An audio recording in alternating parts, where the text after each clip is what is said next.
इन लोगों में विवाद चल रहा था। मेरा मुंह बोला भाई था, मेरे घर आता था, यही पार्टी को लेके झगड़ा कर रहा था क्या कि क्या वजह थी कि पूरी?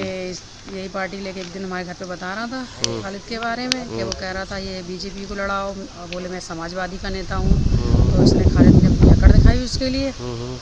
और इसी बात पे उसे मार डाला। क्या बड़ी घटना है ये? ये शायद 11 बजे की है। कहाँ पे घटना स्थल कहाँ है? ये कबूलपुर आबिद की चक्की के आबिद की पास चक्की, है अच्छा जी। अच्छा।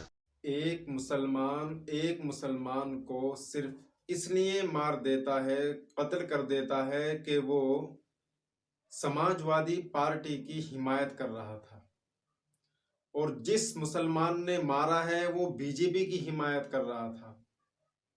बड़े ही शर्म की बात है, बड़े ही अफसोस की बात है कि हम लोग किस रास्ते पर जा रहे हैं। इंसान को सपा की हिमायत करना भारी पड़ गया कि वो ये दावा करने लगा कि समाजवादी पार्टी जीतेगी, दूसरा कह रहा था कि भाजपा जीतेगी, और इसी में बहसबाजी यहां तक पहुंच गई कि खालिद नाम के लड़के ने, जो बीजेपी का समर्थक था, उसने सपा के समर्थक को गोली मार दी। सबसे अहम बात कि दोनों ही मुसलमान हैं। दूसरी अहम बात, दोनों ही एक ही नबी, एक ही अल्लाह को मानने वाले थे। और हम लोगों का झगड़ा इस बात पे हो रहा है कि फला काफिर जीतेगा और फला मुशरिक जीतेगा, फला काफिर जीतने के बाद ये लोग एक साथ बैठेंगे, एक साथ बातें करेंगे, एक साथ नाश्ता करेंगे, एक ही टेबल पर बैठेंगे, क्योंकि उनका दोनों का धर्म एक है, दोनों का मजहब एक है।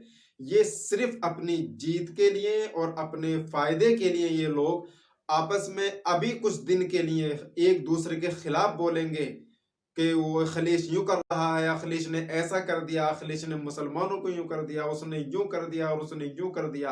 अखिलेश या और कुछ बोलेंगे कि बीजेपी ऐसी है और बीजेपी ऐसी है, उसने ऐसा कर दिया और उसने ऐसा कर दिया। कब तक? जब तक ये चुनाव पूरे नहीं हो जाते। और चुनाव पूरा होते ही जिस दिन जो कैंडिडेट या जो पार्टी जीतेगी, ताजपोशी होगी, उस दिन जिस दिन उनको शपथ दिलाई जाएगी, उस दिन ये सारे लोग वहीं पे मौजूद होंगे। यानी कल जो एक दूसरे की मुखालफत कर रहे थे, एक दूसरे को खिलाफ बोल रहे थे, वही उसके ताजपोशी में जाकर साथ बैठ रहे हैं। और यहां हम अपनी दुश्मनी उनके चक्कर में इतनी बढ़ा लेते हैं कि हम एक दूसरे की जान ले लेते हैं, और ये सिलसिला फिर बरसों, कई साल तक, नस्लों तक चलता रहता है। अभी कुछ दिन पहले इस पे एक वीडियो और बनाई थी जिसका लिंक डिस्क्रिप्शन में दिया हुआ है, आप उस पे जाकर भी देख सकते हैं। मैंने उसमें यही बताया है कि हम अपनी भाईचारगी, दोस्ती, रिश्तेदारी को कायम रखें। हम चाहे हिंदू हैं चाहे मुसलमान हैं, हमको साथ में रहना है, एक ही गांव में, एक ही शहर में, एक ही मुल्क में रहना है।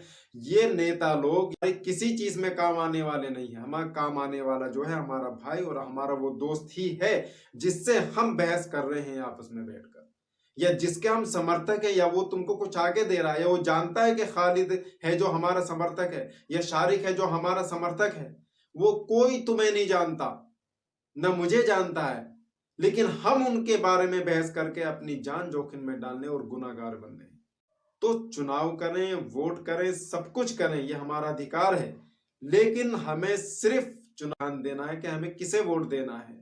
उसके अलावा हमें ध्यान देना अपने कारोबार, अपना दीन, अपना धर्म, अपना बात, अपना घर बार, अपनी बीवी बच्चे, और जिंदगी भी है।